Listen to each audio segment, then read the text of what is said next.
Hey everybody, welcome to another live earnings preview here. This time we're going to be talking about Tesla. Dave Bartosiak here with Zacks.com.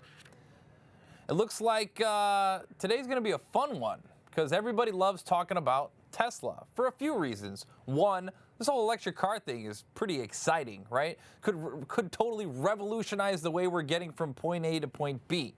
The other thing is everybody loves to talk about Elon Musk because he's like the real life Tony Stark. Except, he doesn't have like a rocket pack yet, but I'm sure if he could put one together, he would put it together like today. But he's like this mercurial CEO. It's really awesome to talk about him. And then you have, the whole Solar City thing going on. And now Tesla's gone ahead and bought Solar City, and they're going to be one company. And then you start to think, this is kind of weird that you have a transportation company, a company that's making automobiles that's now vertically integrated into energy and solar power and batteries. It ends up becoming exciting stuff that everybody wants to talk about. Of course, part of the controversy is when you take a look at the valuations on Tesla, because they're through the roof. Anytime you read an earnings outlook or anything like that, equity research from any company on Tesla, they're talking about 2020 earnings, 2025 earnings, doing a valuation based on what they think the company's going to do in a decade, and then backing that down to give you their price target today. I've seen price targets as high as $500 on shares of Tesla. The thing's trading at $230, $225 right now. So that's pretty exciting stuff, kind of way out there. So this one's going to go a little bit differently, okay?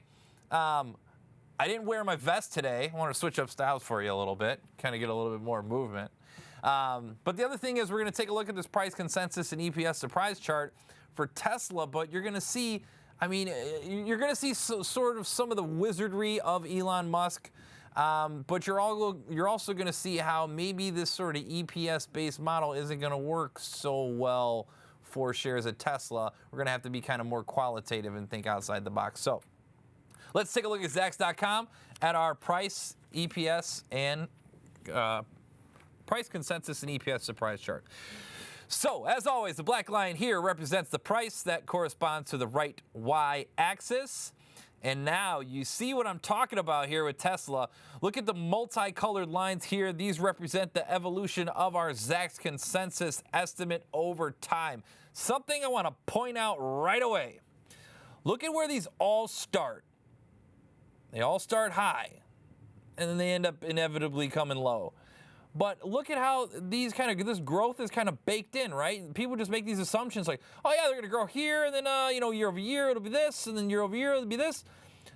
But then in actuality, it never ends up happening, right? So if you look at the end of 2013, our earnings were basically higher than they were at the end of 2014, which was higher than it was in 2015, which looks to be higher, on par with 2016. But look at where these 2016 estimates started. Over $3. Now we're talking under negative $2 for 2016. And then the 2017 number's not going to see much of a bump there. Look at the disappointment. Last quarter, disappointment. Quarter before that, disappointment, but the stock went crazy. Wizardry, that's what that is. Quarter before, another miss, right? They did beat a year ago. Another small beat here, a quarter before that, but then disappointment. So it's a mixed bag over here at Tesla, but now look at how the stock has reacted, right? So if you look back at that beat in July of 2014, definitely positive move for the stock, but that 280 level is sort of that's a multi-year high here now for Tesla. And then you've got some more negatives here. The beat, stock actually moved. This was surprising because it was a disappointing earnings report, but then the stock ended up going crazy. But if you remember, that's right around the time we were talking about pre-orders for the Model 3, and that's going to be kind of a big deal, okay? And then now we have, again, disappointing quarter last quarter, okay?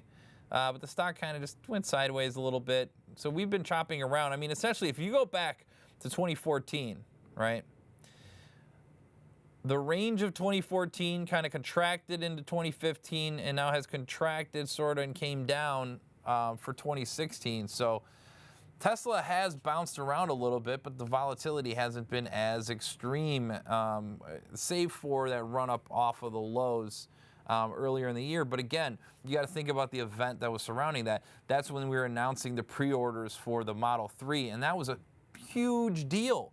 That something like 400,000 people would go ahead and throw down a $1,000 deposit on a car that they've just like heard about, right? I mean, they have no idea. I'm sure you've seen the Model S, right? Everybody's seen that. They know how that has gone. It's been a great car for the company. But the Model 3 is going to be smaller. It's going to be more affordable, in the hopes that it can finally bring the electric car to the masses. And there's almost 500,000 people that have thrown down $1,000 in order to get that. Now that's a good thing because Tesla needs that money because they need to go ahead and build these gigafactories so they can actually build the cars, right? So even at the current pace, we're still talking about maybe 100,000 Model 3s will be delivered in 2018, right? It's 2016, people. So we're talking in a year and a half, we're going to deliver 100,000 of the Model 3s. It's all about ramping up production. It's all about, how many gigafactories are in the ground. So right now, a lot of the Tesla story has just been centered around what Elon Musk is telling us about the progression of the company getting out towards this number, right? I mean, if you think about it, it's all about next year, the year after, and the year after that. So I just feel like with this earnings report, what are you going to tell me that I haven't already heard 100 times over the last few weeks? I just don't think there's going to be anything that surprising coming out of the earnings report today. Now let's go ahead and look at this detailed estimates page so I can kind of break down the extreme that we've seen in shares of Tesla. Now, it is a Zacks rank number 3 hold right now with value, growth, and momentum scores of F in an industry that's in the bottom 20% of our Zacks industry rank. Now, that industry that we use there is kind of the domestic auto manufacturers, so you can't, I don't want to lump Tesla into that because we're not exactly at that stage of the game yet. But this is something I do want to point out. If you look at the magnitude of the earnings estimate, 90 days ago, we were talking about losing 57 cents in the current quarter in Tesla. Now they're talking about losing $1.15, right? And again, if you look at next quarter's numbers, heck, 60 days ago, I thought they were going to break even. Now they're going to lose 14 cents. So that brings the current year, we're going to lose, instead of losing $1.64 like we thought last quarter, we're going to lose $2.33. Next year's numbers go from negative 131 to negative 151. When is that finally going to stop, this sort of trend of starting up higher and going lower? I don't think it stops anytime soon. So again, you see that we're just not getting any growth in EPS. We don't have even, I don't think the revenue growth is spectacular at all either. It's all the hopes of down the line and what's going to happen. Now that's okay, right? But right now we're concerned with what this earnings report is going to do today after the bell when we're looking for $1.15 loss in shares of Tesla. Okay, let's go ahead and take a look at the options chain on Tesla so we can try to come up with some real live trading ideas, whether you're a bull, a bear, or kind of net neutral on it. I guess I'm showing my hand. Let's take a look at the money call and put right now, though. Got my calculator up here. If you're looking at the 225 call, that's $7.85 right now. And if you look at the at-the-money put option, it's 617, okay? So that's 1402 divided by the 225, and that gives you a 6.2% sort of implied volatility on this move here, right? So that's basically what we think Tesla is going to do shortly after earnings here, 6.2% or about 15 bucks. So that puts me sort of in this range of from 240 on the upside to 210 on the downside, right? So we got the 240 to 210. I'm going to go ahead and write this down so we don't forget about this while we're doing it. 240 to 210. Okay. Now, what I also like to do is I like to quickly kind of skim over this options chain, see where some of the volume and the open interest has been. One thing I notice here, you're kind of at the even numbers, right? The 30s, the 40s, the 50s, the 60s. So where a lot of this open interest is. Look, you even got 1,300 contracts almost at 270. That's out there, right? The other important thing to look at is how there's still premium all the way down the line here, right? So there's still people placing bets way far out of the money on the call side. If you look at the put side, same sort of deal, 2,000, 1,000, 1,700, 1,300, lots of open interest. Today, look, we got 1,700 contracts, put contracts traded at the $200. That's kind of surprising to me, seeing that. We got 1,000 contracts of open interest down at the 190s. Look at this, 3,200 down at 177.50. I'm sure that happened before its meteoric rise. So that's kind of what we're pricing in right here at the money. Let's go to the middle of August. So this is going to give us a couple of weeks here, right? And typically your monthly contract is going to be a little bit more popular, a little bit more liquid than the weeklies, even in the weeklies just following the earnings report. Give me just a second for this to load up here on Yahoo.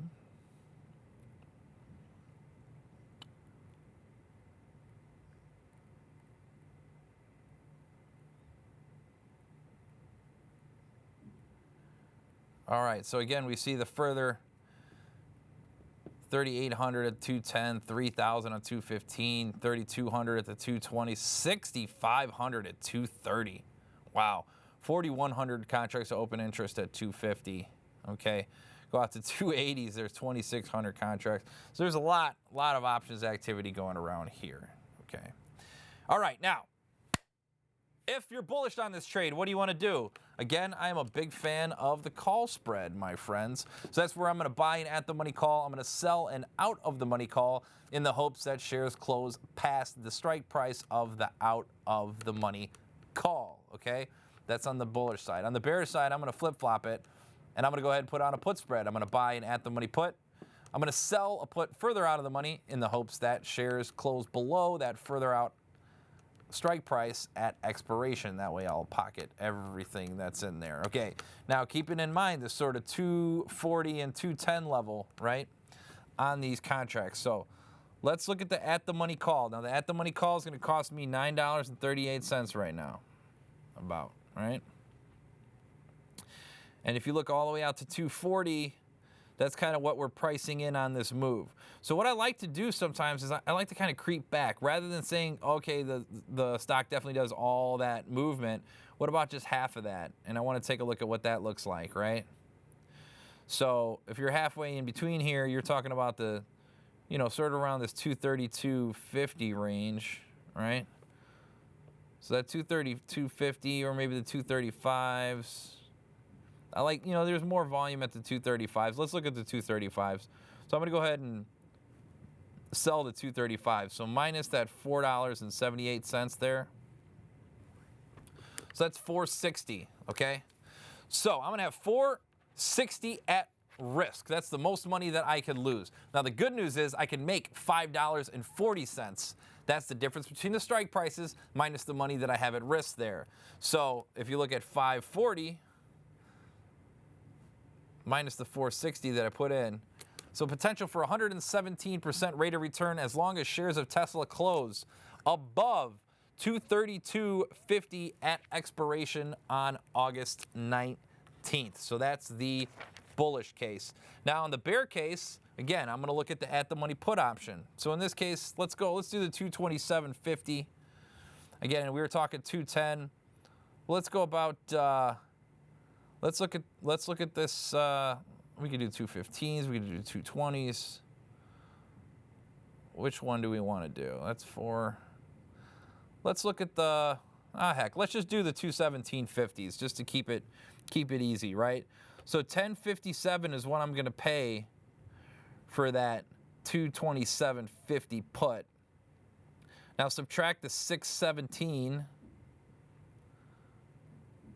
from the 217.50, that's 440. So I could make 560 on the 440.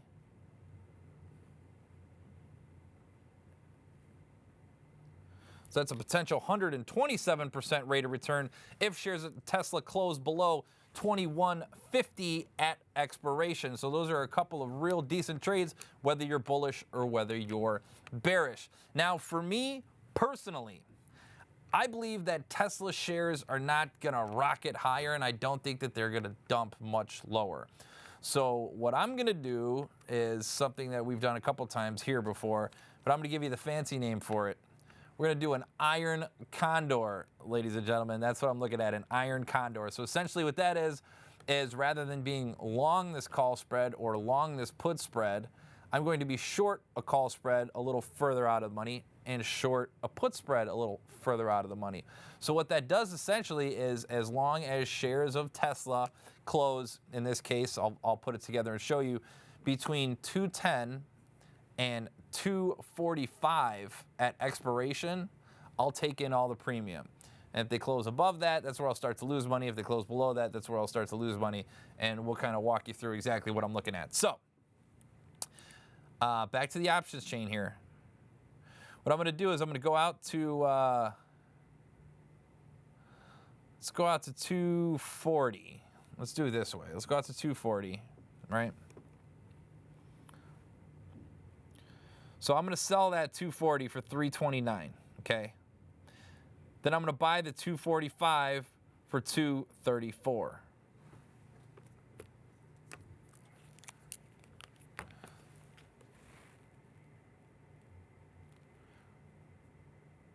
So that's 95 cents here that I'm taking in with 405 at risk on that play, on that side of it, okay? Then I'm going to go ahead and take a look at the 210-205 put spread, right? So I'm going to sell the 210. That's going to give me 370. And I'm going to buy the 205, which is going to be 266. So that's $1.04 that I got on that side. Okay? So that means I'll have $3.96 at risk on that side, okay? Now, the most money that I can make on this trade, on this Iron Condor, is at 104 plus the 95 cents, right? That's $1.99, okay? That's the most money that I can make on this trade, and that's if shares of Tesla go ahead and close between that 240 and 210 level at expiration on August 19th, right? All right. Now, the most money that I'm going to lose is this 405, because if shares of Tesla go ahead and blow out the top end of that call spread, I'm going to end up owing that difference, right? So it's 405 minus what I'm going to make on the other leg of the trade, the 104. So that's 301 is essentially the most money that I could lose on this trade. So the most money I can make is $1.99. The most money I can lose is $3.01, right? So a decent risk versus reward when you're talking about a stock that hopefully continues to go sideways. It has kind of gone sideways a little bit since a huge rally up, of course, after the previous quarter with the Model 3. But again, I just don't see what the catalyst is for earnings this quarter, or anything for that matter, not just earnings. It's, you know, Model 3 numbers. We already know production numbers. We know there's so many knowns right now. All we can really get excited about is what's going to happen with the Solar City deal. And again, we know a ton about that already. So I gave you a bullish trade, I gave you a bearish trade, but personally the trade that I'm looking to put on today is that Iron Condor, where I'm short the call spread and the put spread on both sides in the hopes that this thing kind of stays right down the middle. Again, so thank you so much for hanging out with us today. Feel free to throw some comments down in our comments section. Tell me what you want to see next week, what sorts of trades you might be looking for, which companies that are reporting that you want to hear more about. And let me know if you put on a trade this week for Tesla, or if you did anything else last week, yesterday, for the other day for Fitbit. And then make sure that you're back here with us tomorrow, because we will be talking about Priceline, and that's an exciting stock with some crazy options activity you're going to want to see. So again, thank you so much with Zacks.com. I'm Dave Bartosiak.